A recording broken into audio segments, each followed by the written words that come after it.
Alright, hey guys, today I'm doing a review on the Rockville RBG18FA subwoofer. This is their top of the line subwoofer. It's a 3000 watt peak sub. It's a powered sub. And just a couple of disclaimers before I get started. You may notice some clutter in the background here. It's my garage. It's a big mess. I figured it was either going to be another few weeks or months until I get everything cleared out and how I want it to be, or I can bring you guys the review on the sub. At the time that I'm making this, there are no other reviews, at least none that I've been able to find on YouTube or anywhere else for that matter, on this particular sub. And maybe there's a lot of you out there like me that are actually considering purchasing this at the moment and just want to know a little bit more about it, because there is very scarce information out there on this. The other thing is that this is my first powered sub that I have purchased, so I don't by any means have any extensive experience with subs. But I do just want to give you guys an overall idea of what my impressions are on this thing and what I think. So it may help you guys to form having a more informed decision when you come to purchase this. Okay, first off, the price point I think is pretty much what made this kind of like a must-have for me, at least a must-try. You can't beat on the market. You can't beat $450 for $3,000 sub. It just, you don't see anything even near that price. Okay, that might initially turn a lot of people off. I realize that. Okay, which is again why I'm doing this review video, so that you guys can make your own informed decisions. Okay. So let me get started by saying that one more thing, I guess. The promo video, I guess if you can find it, if you can search it up, the promo video from Rockville on the sub was actually a huge selling point for me. That, and also some of the reviews that I read on Amazon. The guy on the promo video backs this sub up and its performance for 30 days, no questions asked. If you don't like it for any reason, they'll come pick it up at your doorstep. So I thought, hey, what the hell, not ready to pay at least $900 for a decent sub, $450 for their top of the line $3,000 3000 watt sub. I'm sorry. It's not bad at all. Plus, when I looked at it initially, as you can see right here, the grill, the front, it looked real nice. It looked real nice for me. It doesn't look like your traditional sub with the kind of the steel or the metal grill, which in retrospect, I'm not still too sure if it's a good thing or a bad thing.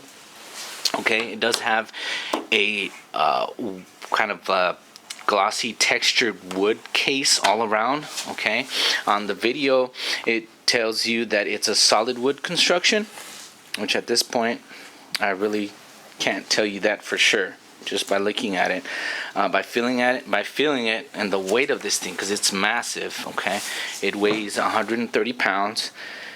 I might be leaning towards the opinion that it might be some sort of compressed wood, or maybe some combination thereof. I'm not sure. Okay, but just know that if you plan to use this on a more of a mobile DJ setting, which is what I'm using it for, I will be using it for, you will need more than one person to pick this thing up. Okay, if you're the type of DJ that flies solo, this is gonna be, unless you're really strong or you really want to have back problems later on, it's gonna be a task to get this thing up and around at least up and down on your truck or whatnot. Okay, it does have casters, but then again, you know, that's when you're rolling it around, but there's still the issue of getting it on and off of your truck. Okay, it does have two handles right here, which I like. They're nice and sturdy, so you can pick it up with two hands. Okay, so it has those on that side and two on this side. The casters, it comes with 4th casters, which you do have to put on yourself, so you do have to be at least a little bit handy. Okay, one important thing, guys, to remember is if you do order this, it does come in 2 packages. Okay, I'm telling you this because I read a couple of the reviews on Amazon where a couple of people were complaining about, hey, you know what, I'm missing 90% of my sub. You know, where's the rest of my sub? There's just an empty box here or whatnot, referring to just the cabinet. Okay, the cabinet comes in 1 package, and then you might get it at the same time, you might get it later on. The amp itself, the actual amp itself, is just this plate right here in the back. Okay, it's really easy to install. The holes, it does not have pilot holes in it. Okay, so when you're actually screwing these things in, you will be at the same time drilling in pilot holes. Okay, the screws, they're not bolts itself, they're screws, so when you're screwing it in, you will be actually making the hole at the same time. So there's about 16 of these that go all the way around. It keeps it in there nice and sturdy, nice and tight.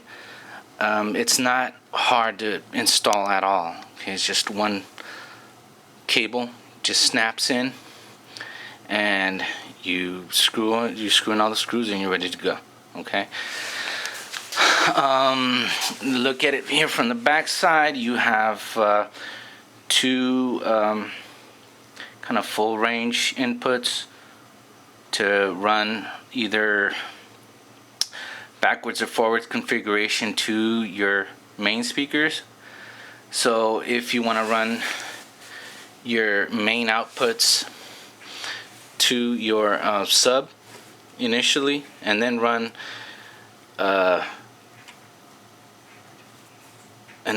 the your tops out through your through inputs, you can certainly do that. Okay, so it has combo jacks here, so you can either use XLRs or 1/4 inch inputs into the sub, and then you can run either your tops through full range tops, or you can just use them as highs. You can also do that, or you can also do it the other way around. You can run your main outputs through to your tops, your main speakers, and then run those on the throughs to your inputs here in the back. Okay, it really doesn't matter. From what I read, it doesn't really matter the way you do it. You're still going to get the same. You're still going to get the same result. One other thing is, I got these actually a couple of weeks ago, and one thing that I found was it wasn't working. I got everything hooked up right. I plugged in the cables, and as soon as I plug in my speakers to the throughputs the throughputs on this, I would get this really loud hum. Okay, and this is maybe another con to all of you that are hold customer service as a major deal or a deal breaker for you guys. I did try to call them on a few occasions last week when I still wasn't able to get this thing to work, and I wasn't getting a response for them. It would give me a message like, the phone system is down or whatnot. So it was really hard to kind of get a hold of them. Okay, now what you have to realize is that, and what I realized from the beginning is that when you're getting something this cheap at this this price point, and I'm not saying necessarily cheap as far as quality, but cheap as far as price point, there are some sacrifices you're gonna have to make. Okay, there are some corners they're gonna cut. They're not gonna have a big tech support team, or they might not use the, you know, some materials that they feel that they could cut out. Okay, when they sit down and they drop the process about how they're going to design this thing, or what things they're going to include and exclude, they might cut out little things. Like, for example, one thing that I'm seeing that I think a huge, not huge, it's not a deal breaker for me, but something that I'm not really digging, is the fact that there are no corner brackets on this thing. Okay, especially on a mobile use for mobile DJs, you need corner brackets, okay, to protect this thing. Okay, and it's just something that I think I'm gonna add in myself. Okay, because so far I love the sound. I was actually able to get this thing working almost by accident. I got it to work, but now that it's working, it sounds wonderful. The bass is deep. It freaking rocks the house. Like, literally just rumbles. It feels like an earthquake on this thing if you really have it cranked up that high. Okay, and if you really need to, if that's your thing, you can do it. Okay, but the point is that if you know, if you're using this on a mobile application, when you're moving it in and out all the time, I'm seeing a lot of potential for a lot of scratches, a lot of scuffs. Okay, because it's not carpeted, it's not a kind of like a more sturdy kind of plastic casing that some of these subs come in sometimes. This is solid wood, so I don't know, I'm foreseeing, I don't want to try this. Maybe I'll try it on the underside where you can't see it, just to see what happens. But I'm thinking, if, you know, if it scratches up against something, like it would, I think it would just leave like a mark, like a real bad scratch or something on there. So I think that's something on the surface that they probably didn't consider. This would probably stay in better shape if it was in a, you know, and maybe at a church or at a theater, somewhere where it's not moving around so much. Okay, so I'm gonna have to be more careful, very careful, when I'm transporting this, that it doesn't get too much road damage. Okay, because those of your DJs, you know that, things rub up against each other, things get scratched, things get scuffed up. Okay, and that's why most of our equipment has the aluminum lining, or the corner brackets. Okay, so that's something I think I'm gonna add on myself. Okay, as far as the grill here, these feel very fragile also. I mean, I don't know exactly in actuality how it's gonna work, but I'm thinking if I have this set to where I happen to put something on here, something happens to scratch up against here or hits it the wrong way, that it might crack. Okay, it just feels that way, and I'm hoping I'm wrong, but that's just the way it feels to me. Okay, those are my impressions of it. It just, when I got it, when I first pulled it out of the box, it had a lot of kind of like a post-finish dust on it. So when I kind of wiped it down, I had to wipe it down because it was very dusty. But it wasn't dusty in the sense that felt like it was sitting around in a warehouse for a long time. They hadn't cleaned it up after they laid down the texture, or however painted this thing, or whatever that they did. It just kind of the residue kind of stayed on there, so that I had to wipe a lot of that residue off, which was black. But yeah, those are pretty much the only things I'm foreseeing about this. Okay, and when you're putting on these casters, again, the manual doesn't, and a lot of you probably maybe have already run into this issue when you buy a lot of things that are made from China, made in China, actually, what isn't made in China these days, but you're gonna have to use a lot of your common sense and figure a lot of these things out by yourself, because it's not very in-depth in their explanations. They'll just tell you generally, hey, put on these casters, or as a matter of fact, I don't think in the set of instructions I got, it didn't even tell me that I needed to put the casters on, okay, or it didn't give me any instructions, because there are two different sets, okay. There's two of these rotating casters, and there's two of the stationary ones, okay. So you have to use your common sense. I put these at the top, okay. So when I lay this thing down, when I lay it down, as I'm about to lay it down right now, okay, I had to do that with one hand, and it's probably not a good idea. The outer metal part, this outer metal part doesn't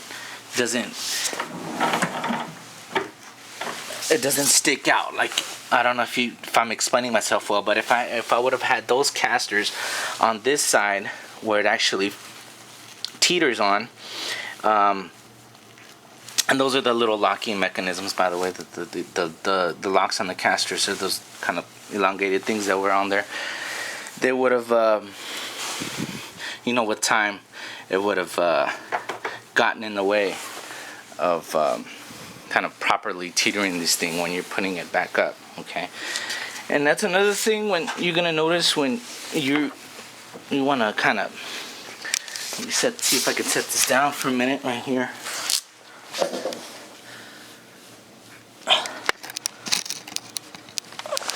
When you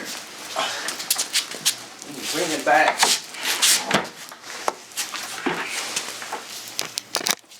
you probably didn't catch that, but when you stand it up, it's always gonna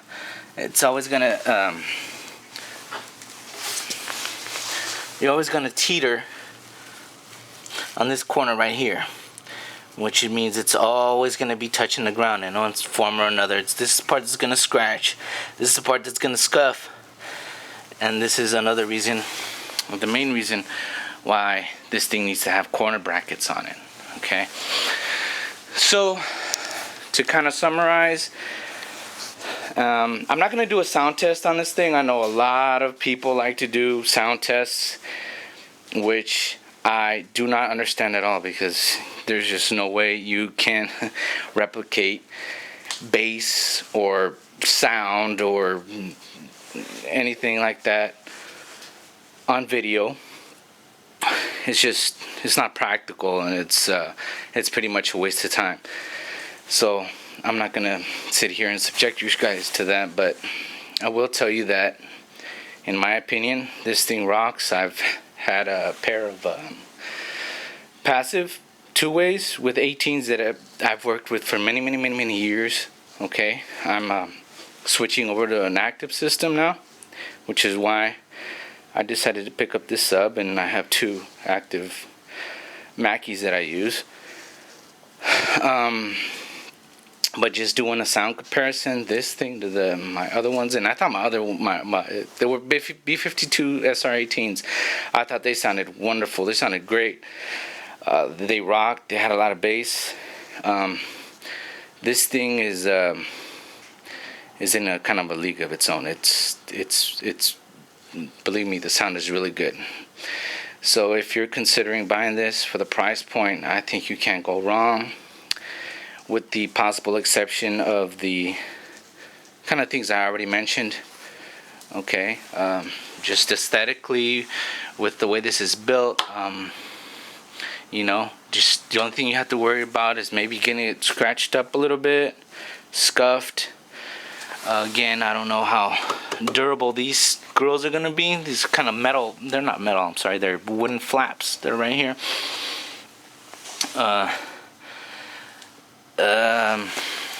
Let's see, and the fact that pretty much, that's it. If those would be your main considerations, I think. Otherwise, if you can live through that, if that's something that's not that important for you, if you care more about saving money and getting decent sound, this is this is a really good investment in my opinion. One more thing I almost forgot, because I think I told you guys right at the beginning of the video that I just had barely gotten it to work. I couldn't get it to work. And just let me show you guys right here. There is a down here by the power switch, there's a ground lift switch. Okay. I read in the small print, like in the troubleshooting section, that if you happen to get a hum or a buzz, it probably had to do something with this ground switch. Now this ground switch is covered. Okay, it has a little plastic little cover, 2 little screws here. And the other day, since I couldn't get a hold of anybody at the customer service, I decided, hey, I'm gonna mess with it and I'm gonna see what happens. Okay, I unscrewed these things. I tried to get in there with the inside of there with my finger, and I'm gonna tell you that it was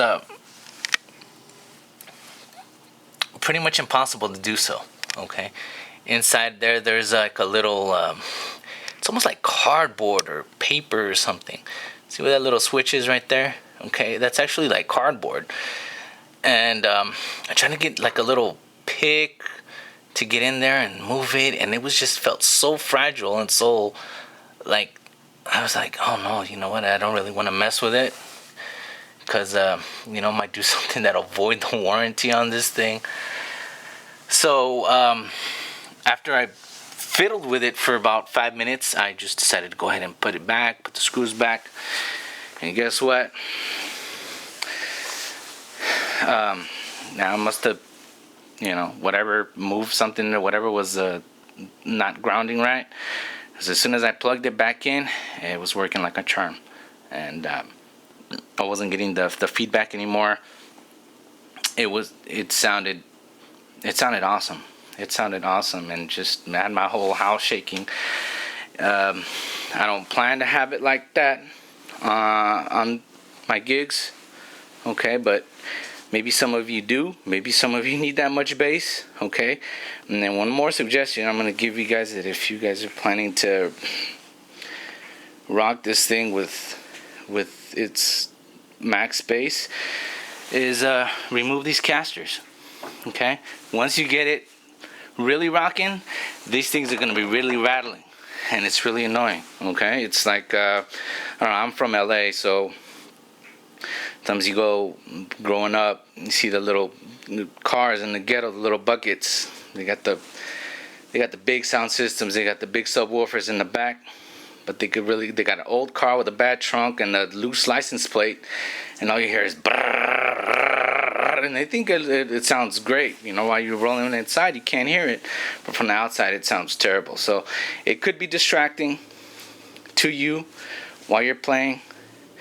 So it's a good idea that it's going to add probably 5 minutes to your total setup and takedown time, but it's something worth considering if you're going to do that. It'll eliminate that, okay?